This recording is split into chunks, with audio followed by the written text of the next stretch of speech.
மத்தேயு நற்செய்தி 6ஆம் அதிகாரம். மக்கள் பார்க்க வேண்டுமென்று அவர்கள் முன் உங்கள் அறச்செயல்களை செய்யாதீர்கள்.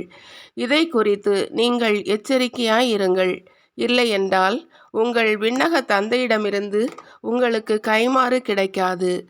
நீங்கள் தர்மம் செய்யும் போது உங்களை பற்றி தம்பட்டம் அடிக்காதீர்கள்.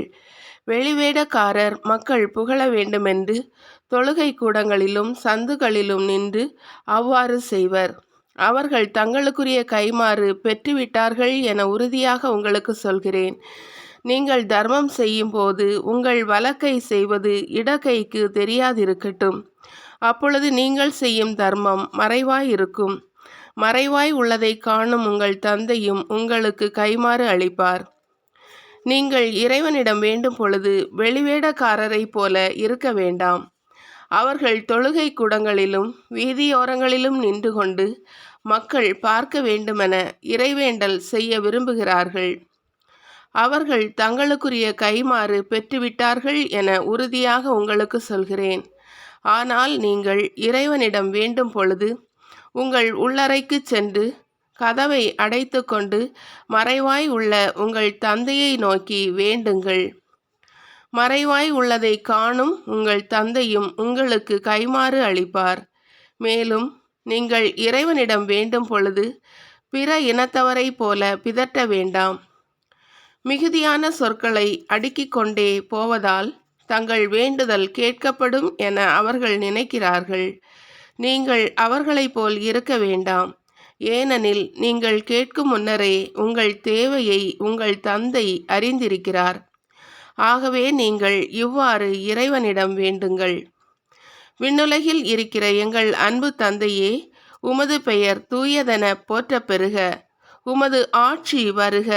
உமது திருவுளம் விண்ணுலகில் நிறைவேறுவது போல மண்ணுலகிலும் நிறைவேறுக. இன்று தேவையான உணவை எங்களுக்கு தாரும். எங்களுக்கு எதிராக குற்றம் செய்தோரை நாங்கள் மன்னித்துள்ளது போல எங்கள் குற்றங்களை மன்னியும். எங்களை சோதனைக்கு உட்படுத்தாதேயும். தீயோனிடமிருந்து எங்களை விடுவித்தருளும். ஆட்சியும் வல்லமையும் மாட்சியும் என்றென்றும் உமக்கே. ஆமேன். மற்ற மனிதர் செய்யும் குற்றங்களை நீங்கள் மன்னிப்பீர்களானால் உங்கள் விண்ணக தந்தையும் உங்களை மன்னிப்பார். மற்ற மனிதரை நீங்கள் மன்னிக்காவிடில் உங்கள் தந்தையும் உங்கள் குற்றங்களை மன்னிக்க மாட்டார். மேலும் நீங்கள் நோன்பு இருக்கும் போது வெளிவேடக்காரரைப் போல முகவாட்டமாய் இருக்க வேண்டாம். தாங்கள் நோன்பு இருப்பதை மக்கள் பார்க்க வேண்டுமென்றே அவர்கள் தங்கள் முகங்களை விகாரப்படுத்தி கொள்கிறார்கள். அவர்கள் தங்களுக்குரிய கைமாறு பெற்றுவிட்டார்கள் என உறுதியாக உங்களுக்கு சொல்கிறேன். நீங்கள் நோன்பு இருக்கும்போது உங்கள் தலையில் எண்ணெய் தேய்த்து முகத்தை கழுவுங்கள். அப்பொழுது நீங்கள் நோன்பு இருப்பது மனிதருக்கு தெரியாது. மாறாக மறைவாய் இருக்கிற உங்கள் தந்தைக்கு மட்டுமே தெரியும்.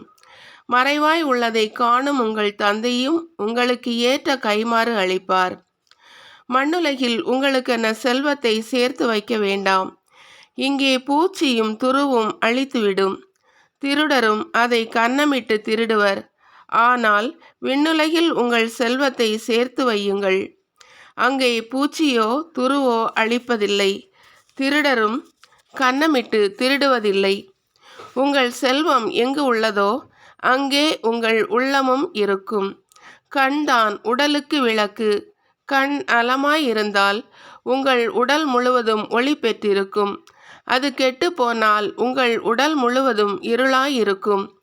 ஆக உங்களுக்கு ஒளி தர வேண்டியது இருளாயிருந்தால் இருள் எப்படி இருக்கும்? எவரும் இரு தலைவர்களுக்கு பணிவிடை செய்ய முடியாது. ஏனெனில் ஒருவரை வெறுத்து மற்றவரிடம் அன்பு கொள்வர், அல்லது ஒருவரை சார்ந்து கொண்டு மற்றவரை புறக்கணிப்பார். நீங்கள் கடவுளுக்கும் செல்வத்துக்கும் பணிவிடை செய்ய முடியாது. ஆகவே நான் உங்களுக்கு சொல்கிறேன், உயிர் வாழ எதை உண்பது, எதை குடிப்பது என்றோ, உடலுக்கு எதை உடுத்துவது என்றோ நீங்கள் கவலை கொள்ளாதீர்கள். உணவை விட உயிரும் உடையை விட உடலும் உயர்ந்தவை அல்லவா? வானத்து பறவைகளை நோக்குங்கள். அவை விதைப்பதும் இல்லை, அறுப்பதும் இல்லை, களஞ்சியத்தில் சேர்த்து வைப்பதும் இல்லை. உங்கள் விண்ணகத் தந்தை அவற்றுக்கும் உணவு அளிக்கிறார். அவற்றை விட நீங்கள் மேலானவர்கள் அல்லவா?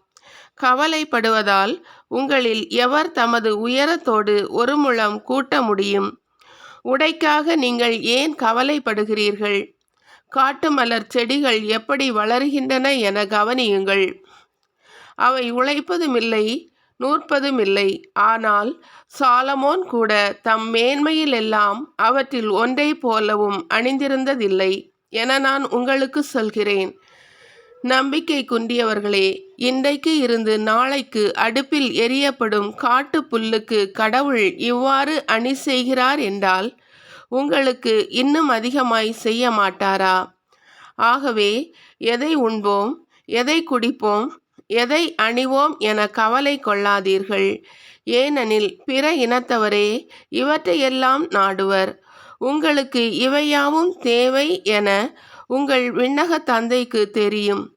ஆகவே அனைத்திற்கும் மேலாக அவரது ஆட்சியையும் அவருக்கு ஏற்புடையவற்றையும் நாடுங்கள். அப்போது இவை அனைத்தும் உங்களுக்கு சேர்த்து கொடுக்கப்படும். ஆகையால் நாளைக்காக கவலைப்படாதீர்கள். ஏனெனில் நாளைய கவலையை போக்க நாளை வழி பிறக்கும். அந்தந்த நாளுக்கு அன்றன்றுள்ள தொல்லையே போதும்.